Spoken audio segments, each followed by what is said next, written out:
All right, so what happens when both the CEO, which is me, and the VA, who I have here with me, oversleep their first meeting and still end up building an incredible working relationship?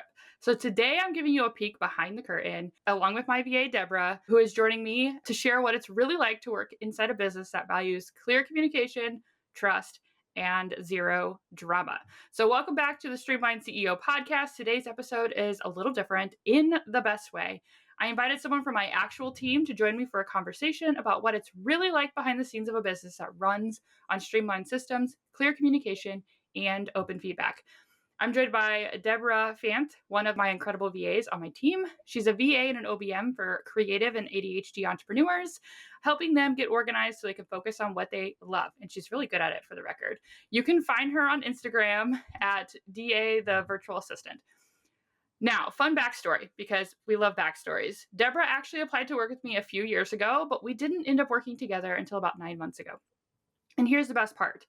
We were supposed to have an interview call, right, for the very first time, introducing ourselves to each other, and I totally overslept. And so yeah, we had to reschedule. But when we finally got on that call, something clicked. She showed up with this amazing willingness to communicate openly and jump in, even after I'd had some rough experiences with past team members, which some of you may have heard on past episodes. And I actually hired her during that call because I had no second thoughts. Like I was like, oh, she's the person. So what I didn't know though, which is a little funny here, until our onboarding session, was that Deborah also overslept that very first meeting. Right. So I'm like, oh, match made in heaven, didn't even realize it at that time. And so the fact that she felt safe enough to actually share that with me was amazing. And that told me everything I needed to know. So we were totally on a values aligned sort of fit. And so we both needed flexibility. We both needed that transparency and a little bit of grace, obviously. And so, which is exactly what we built in this working relationship. And so, in this episode, you're going to hear how we actually navigate feedback. And if you've heard me say it before, like it's neutral, feedback has no positive or negative to it, it's just neutral. So, what it's like to work inside of a business built around streamlined operations and the honest experience of building trust between a CEO and a team member. And so, the longest intro on this podcast is now over. But first, I'm going to let Deborah also say a little bit of something else here to introduce herself. Hey everyone. I'm excited to be here and finally be on the podcast. I have had this idea a while ago, but I just kind of pitched it to Carolee recently. And it's so cool to see it finally happening. I love being able to kind of just work with my clients in a way that does this, that's able to help them to see it. But I totally agree. It was very entertaining. When I told you the story, you were like so shocked that I actually admitted it to you. Yeah, it was funny. We were like, oh well, we both overslept. That's funny. Okay, so forever we decided to have our meetings later in the day after that one, didn't we? But anyway, Mhm. I'm so glad that you're here, Deborah. Obviously, as you even stated, like this conversation is long overdue. We should have done this a while ago. And so I talk a lot about obviously streamlined operations and open communication on this podcast. And today we're going to pull back the curtain so that people can actually hear from you, right? From what that looks like and feels like in real life. And so I'm super excited that you want to share that experience with me or with our listeners that you've had with me. And so let's go ahead and get started. All right. So, what was your first impression besides me oversleeping? But what was your first impression of how my business was set up behind the scenes when you first came on board? And then how did that actually impact how quickly you could get started? Well, I couldn't fault you for that since, we both were on the same page for that. But Yeah, also, we canceled it in our sleep. it was fine. It was fine. So, actually, I work with a lot of different types of businesses, and that's one reason I was really excited to work with someone who has an operations background. One of the best things I appreciated when I started with you is that you were so clear in what you wanted and what you needed, but then you also had the standard operating procedures set up in advance with written and video instructions. Because especially when it comes to design or any kind of other thing like that, knowing what they want is can be challenging if they don't actually show you sometimes. And I really appreciated how much you just really invested that time to be able to show me so that I could be able to give you a product that you wanted. And I love the written instructions because I could use it as a checklist if I needed to. I also appreciated, especially that I often need to help my clients know where they need to start, like where I can help them. But because you already have that operations background, you knew what you needed. So while I am adept at helping my clients figure out what they need, that's something I didn't have to do that work for you. You've already were able to take care of that, and it made it so much easier for me to just dive in and get started. That's a great example. So I'm gonna pause here for just a second because SOPs are the thing that nobody wants to implement, but also makes it so much easier to scale and to delegate. So even though I did struggle a little bit with actually releasing the control of giving you those tasks, everything was set up as to where you could just jump in. And so that's super powerful. Even if you struggle with actually delegating it, having it in place after it's kind of like solid, I feel like is a great step that to where when you are ready to actually like go, okay, I trust you, we're good. Then they just have the resources already available to them to actually just like own that task or that project, whatever you're having them do. And so, can you share an example of a time when you gave me feedback or suggested a change and how I, as a CEO here with an operations background, actually received that? Like, how did that conversation go in comparison to maybe what you've had other conversations go? Well, one thing I love about working with my clients is they want the collaboration, including yourself. So it's something that it's really beautiful to see a real partnership in business. And so for your business, for the productivity impact, I have the freedom to help you with graphics creation and suggestions on products and items. And if there's an error in like email marketing or I have a question about a process, I'm not afraid to ask you because I know my questions are not going to be met with frustration. They're going to be met with curiosity, with you interested in figuring out how we can work on it together, and it's not me challenging you or your choices, it's me trying to understand you better. And I appreciate that because that's not how it is in a lot of corporate businesses where asking questions is seen as challenging authority, which is one reason I think it's so beautiful to be able to expand your skill set without needing to do the trial and error that comes along with not having the information in the first place. So being in that collaborative environment with you really helps me to grow, but it helps both of us to grow because the questions and feedback and advice, they're not a reflection on anything that anyone did wrong or poorly. It's just neutral. It's just information. It's just something that we need in order to do better.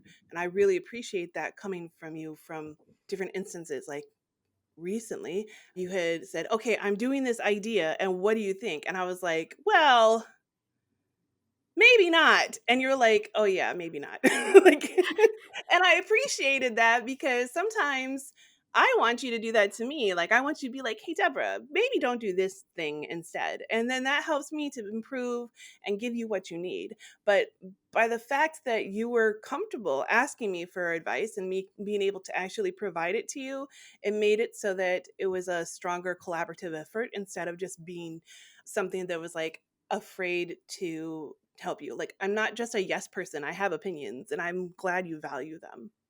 Yeah, absolutely. Because essentially by creating that relationship, you're able to, on both sides, not feel afraid to ask for others' input. Or if I see something that seems off, like I'm able to like kind of just reach out to you and be like, hey, we could do this better in the future, or this is how I would like it done in the future. And the biggest important part here is that not waiting, right? When giving feedback. You know, if someone's done it wrong the first time, wrong, as in, this is in quotes because it's just how they interpreted it, right? And so maybe that's actually a reflection on, did I explain it well? My default is always I didn't give clear enough instructions. And so I need to go back and go, well, how could I do it different? Or ask them, what didn't you understand? Right. So that way you can be a better leader, and even manager in this case. So, Mhm. what do you think business owners sometimes get wrong when working with VAs, right? And you've been a VA for a long time, so I'm excited to hear what you have to say. And what makes this experience different when you have solid systems and communications in place? One thing I notice that some business owners get wrong sometimes is that they don't always have a clear vision for what they want already and then clearly communicate that. So this Yep. causes confusion because if you don't know what you don't you a lot of times what happens is you know what you don't want, but you don't know what you do want. And so, as the VA who's supporting a creative brain, I'm happy to help identify this stuff for my clients and help them figure out, but it's not something that happens overnight. But when you have system in place, when you have a clear idea of what you want and have that communication to back it up, such as having like SOPs in place or having videos, or even if you don't have those things, like because I often will work as the first team member for my clients. If you don't have those in place, but you do have an open communication policy, like you use Voxer or Slack or something like that, Mhm. making it so that you are accessible, of course, not like 24/7, but Yeah, is making sure that boundaries. you're Boundaries are right, important. right. Making sure that you're accessible helps so much because if I have a question and I don't know when I'm ever going to hear from you, like how am I going to be able to improve what I'm doing? And also I noticed that sometimes the breakdown of communication is just an unexpressed idea or standard that somebody else has and the other person just doesn't know about it. So Yes. approaching it from curiosity is usually the best way to manage that since most of the time we want to assume the best of people, right? So most of the time people are just doing the best that they can with the information they have. So maybe you're a new business owner and you've never had a, a client before or a VA or someone that you needed to give information to. Maybe you never did that before. That doesn't mean that you did anything wrong. Your communication style just needs to improve. And there's nothing that's wrong with that. That's just normal part of growing in our business. Yeah. That is huge. I I started my business as a virtual assistant and I learned a ton about what I needed from my clients, but also how I needed to communicate too. And so it's really great to see that you are doing those same things in your journey as a virtual assistant, which is probably why when we understand what the other person needs, we are able to communicate it. It doesn't feel like it's a bother anymore when we just understand that this is a step to actually not create a bigger problem, right? So Yeah. I love that. So if a VA friend, right, because I'm sure you have them, and I know that there's listeners on here that are VAs as well, if they ask what it's like to work with a CEO who prioritizes systems and self awareness, what would you tell them? I would let them know this is a really amazing opportunity to learn and grow because approaching this type of work with a curious mind helps us to grow so much. Because when we stop learning, we stop growing. And I know just working with you, I've expanded my knowledge of several tools. And to be honest, I have to be really honest with you. I really hated ClickUp before I started working with you, like with a passion. Like I told people I would never use it. And so, but working with you, I was like, I know I can figure out anything. It'll be fine. And if you loved it, then it should be okay. So now I see why you like it. It has a lot of features that just isn't available in other programs the way that I've seen it. And I really appreciate the way that you use it in different ways for to support your business and the businesses of others. The ironic part is that I was also that person a couple of years ago. I hated ClickUp. It was a third project management system I tried, and I was like, no, it was too robust, it had too many features, too many of these other things. Proceeded to try like 40 other project management tools. And I share that because I still ended up with ClickUp in the end because it will grow with you and scale with you. And I point that out because I also hated it. A lot of my clients also hated it at one point. Deborah just shared that she hated it in the beginning. Now she did tell me she wasn't a fan, but she did it was okay, but I totally understand the hatred. I do. I did. I mean, I did. I don't anymore. But you know what I mean?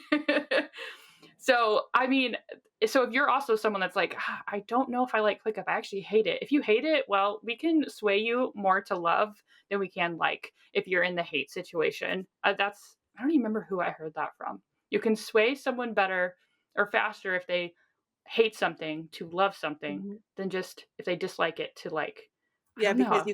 you can be able to convince somebody who has a passion for something to change their mind more easily than dealing with somebody that's apathetic. Oh, okay. I like that. I like that. Okay.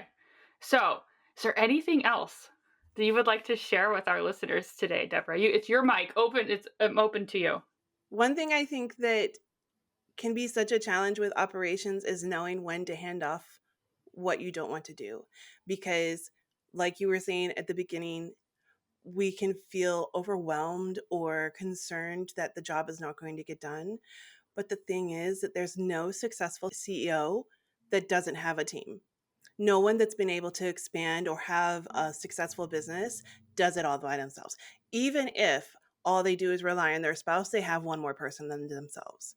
And so learning when to delegate, like you have that delegation guide that you have, learning when to delegate things and how to do it will help you so much. And maybe like yourself, you have to go through more than one person to see what's a good fit, but it's worth the effort because once you find somebody that is a good fit, it is just so much easier, so much smoother, and it really supports your business.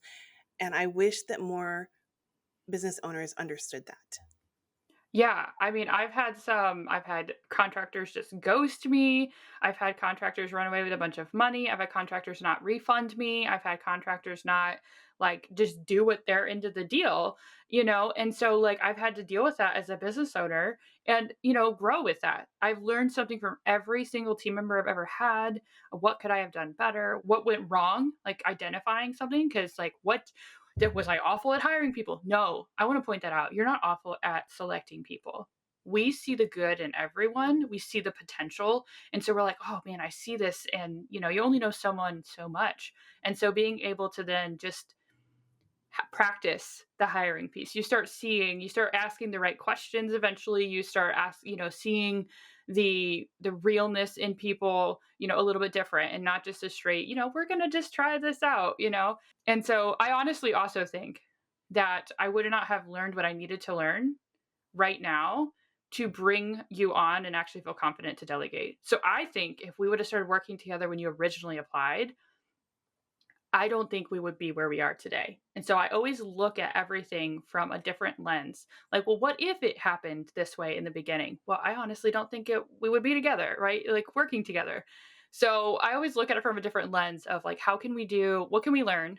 And now how can we make the next step better? Or how can we make this step when we do it again better? So it's always in a form of like, how can we improve? Right. And I'm sure that you also love that part about me because I'm always like, "Ooh, how can we make this better? Ooh, how can we do this? Hey, can you come save me over here because I don't want to do it." And you're like, "Yes, I love this. I'm so excited."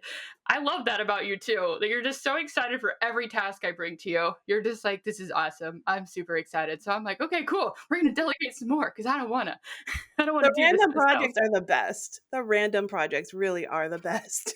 Well, I have a few more coming at you, so that's super exciting. So, thank you, Deborah, so much for sharing your experience and your voice today. I love it, and so I think one of the most powerful things that's about this conversation is that it shows what's actually possible when both sides, right, the CEO and a VA or your team in general, when you're actually supported here by clear systems, open communication, which I cannot stress that enough, open communication, right, and mutual trust.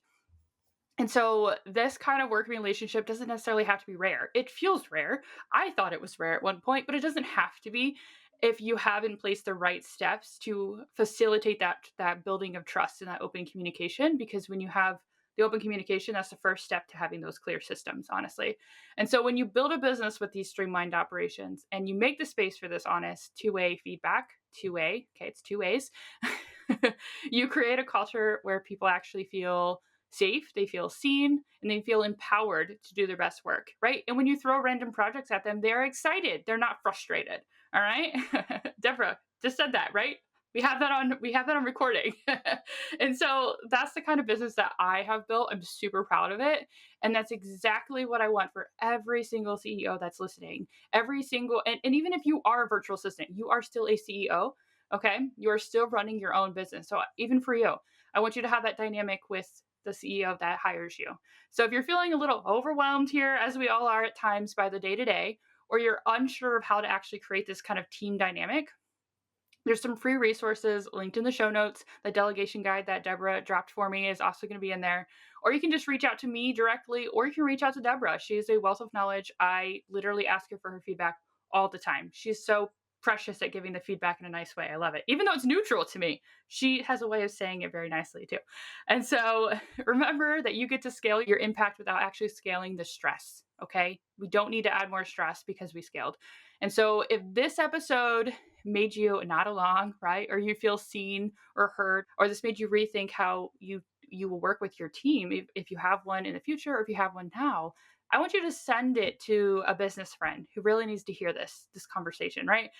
And so you can also connect with Deborah over on Instagram again at DA, the virtual assistant. And she's, like I said, I'm pretty sure you guys got, she's amazing what she does. And, go hire her because I'm so grateful to have her on my team. And I'm so grateful. And she's so good at what she does. I am willing to share her. Some people want to gatekeep other people. I'm willing to share her because you also need her support. And so, again, thanks for tuning in. And I'm going to catch you in the next episode.